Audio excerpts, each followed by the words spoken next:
Hi friends, welcome to my channel Gayatri collections.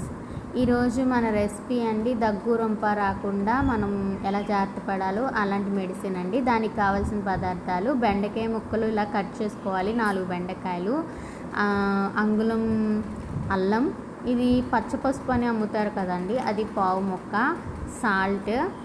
ఇవి మనకు కావాల్సిన పదార్థాలండి. వీటిని మనం ఒక దాంట్లో వేసుకుని దంచుకోవాలి, రోట్లో వేసుకుని. మనం ఇప్పుడు ఫస్ట్ అల్లం దంచుకుందామండి.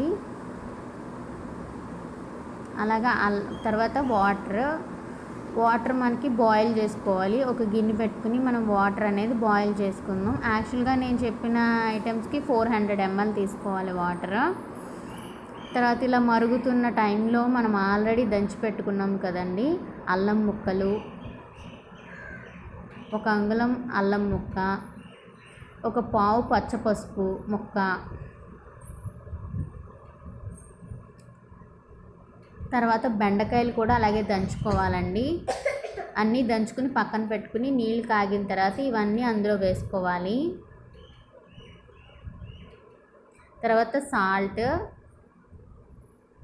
ఇది బాగా మరిగించుకోవాలండి. ఇది కనుక మనం తాగితే రోజుకి 3 పూట్ల మనకి దగ్గు రొంప అనేది అన్నీ తగ్గుతాయండి. పెద్దవాళ్ళ నుంచి చిన్నపిల్లల వరకు ఎవరైనా తాగొచ్చు.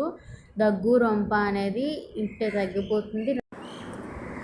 మీకు పచ్చ పసుపు లేకపోతే అచ్చంగా ఆడుకునే పసుపు కొమ్మలు పసుపు ఉంటుంది కదండి, ప్యాకెట్ కాకుండా ఆడుకునే పసుపులు ఉంటాయి కదా, అవైనా వేసుకోవచ్చు మీరు.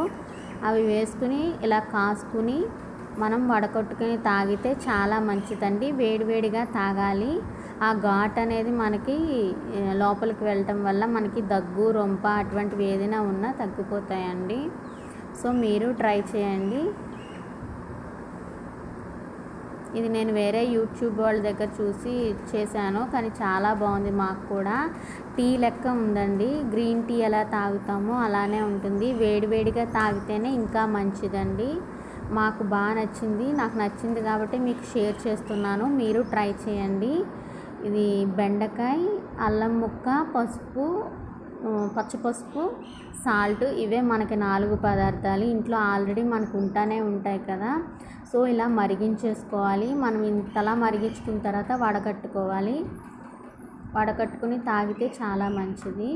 నా వీడియో కనుక మీకు నచ్చితే లైక్ చేయండి, షేర్ చేయండి, కామెంట్ చేయండి ఫ్రెండ్స్. నా ఛానల్ని సబ్స్క్రైబ్ చేసుకోండి కొత్తగా చూసేవాళ్ళైతే. పక్కనున్న బెల్ ఐకాన్ క్లిక్ చేస్తే నేను పెట్టే ప్రతి వీడియో మీకు నోటిఫికేషన్ వస్తుంది. చూసారు కదా, ఇలా మరిగిన తర్వాత మనం స్టవ్ అనేది కట్టేసుకోవాలి.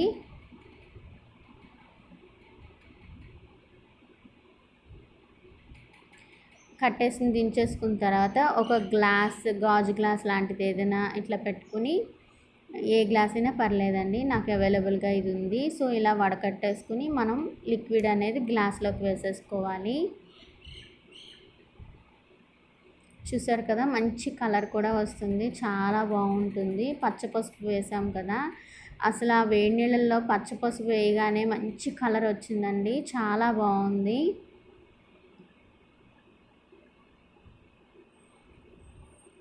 మంచి జిగురు ఉంటుందండి, బెండకాయ కదా, మనకి తాగేటప్పుడు సూప్లా, టీ కూడా కాదు సూప్లా ఉంటుంది.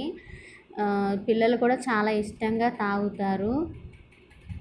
చూసారు కదా, ఇదిగోండి మన మెడిసిన్ రెడీ అయిపోయింది దగ్గు రొంపుకి. నాకు దీని పేరు ఏం పెట్టాలో తెలియట్లేదు, అందుకని అన్ని విధాలుగా చెప్తున్నాను. ఓకేనా ఫ్రెండ్స్, మీరు ట్రై చేయండి. Bye bye, thank you.